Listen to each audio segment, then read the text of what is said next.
అందరికీ నమస్కారం. ఇంతకు ముందు మనం అబ్రహాం లింకన్ తన కుమారుణ్ణి స్కూల్లో చేర్చుతున్నప్పుడు రాసినటువంటి లేఖని విన్నాము. డేల్ కార్నిగీ పిల్లల్ని ఏ విధంగా పెంచాలో అని తెలియజేసేటువంటి చిన్న కథను విన్నాము. ఇప్పుడు ఒక దేశభక్తుడు తన తండ్రికి రాసినటువంటి ఒక లేఖని చూద్దాం. మార్చి 23, 1931 భగత్ సింగ్ సగర్వంగా ఉరికంబమెక్కాడు. కారణం మీకు తెలుసు. తనను ఉరితీసే ఆఖరి క్షణాల్లో కన్న తండ్రికి షహీద్ భగత్ సింగ్ రాసినటువంటి చిట్ట చివరి లేఖను చూద్దాం. 89 ఏండ్ల క్రితం రాసిన ఈ ఉత్తరాన్ని సమకాలీన పరిస్థితులకు పోల్చి విషయాలను మనం విశ్లేషించుకుంటే లాభదాయకం, పూర్తిదాయకం. నాటి అమరవీరుల త్యాగాల ముందు నేటి పాలకులు ఎక్కడ ఉన్నారో బేరీజు వేసుకోవాల్సి ఉంది. అంతేకాదు సామాన్య పౌరులుగా మనం ఎటువైపు ఉన్నాం అన్నది కూడా ఆలోచించుకోవాల్సి ఉంది. పూజ్యులైన నాన్నగారికి నన్ను ఉరికంబం నుంచి తప్పించేందుకు కన్న తండ్రిగా మీరు పడుతున్న తపనకు కొడుకుగా సంతోషపడతానేమో గాని ఈ దేశ పౌరుడిగా మాత్రం సిగ్గుపడుతున్నాను. మీ కొడుకునైనందుకు మీ ఆశల్ని ఆకాంక్షల్ని గౌరవిస్తాను.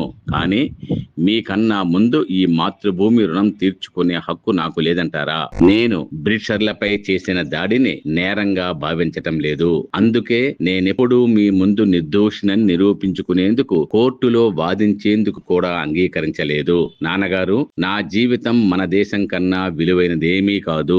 అసలు ప్రతి యువకుడి జీవితం కూడా ఇలా మాతృభూమికి సమర్పణ చేయాలని నమ్ముతాను కూడా. అందుకు ఎన్ని ప్రతిఘటనలైనా ఎదుర్కోవాలి. అలాంటి ప్రగతి కోసం నిలబడే ఏ వ్యక్తి అయినా కాలం చెల్లిన పాత విశ్వాసాల్ని సవాలు చేయాలి. నాకు తెలుసు నా మెడకు ఉరితాడు బిగుసుకోవటమే నాకు ఆఖరి క్షణం కాగలదని. అయినా ఒక లక్ష్యం కోసం పోరాడిన జీవితానికి అలాంటి ముగింపు గర్వ కారణమే కాని దయనీయం కాదు. ఎలాంటి స్వార్థం లేకుండా, ఎలాంటి పారితోషికము ఆశించకుండా నా జీవితాన్ని దేశ స్వాతంత్ర్యం కోసం అర్పించాననే సంతృప్తితో చిరునవ్వుతో మృత్యువును ఆహ్వానిస్తున్నాను. మానవాళికి సేవ చేయడానికి, పీడితులకు విముక్తి కలిగించడానికి యువతరం ముందుకు వచ్చినప్పుడే నవయుగానికి నాంది ప్రస్తావన జరుగుతుంది. నాన్నగారు, నా మరణం ముందు తరాలకు త్యాగమనే సుగుణం తీగలా సాగి పాకిపోయేలా చూడండి. ఎలాంటి పరీక్షా సమయంలోనైనా మహత్తరమైన మానసిక దృఢత్వాన్ని తడలనీయకుండా చూసుకోమని ప్రోత్సహించండి.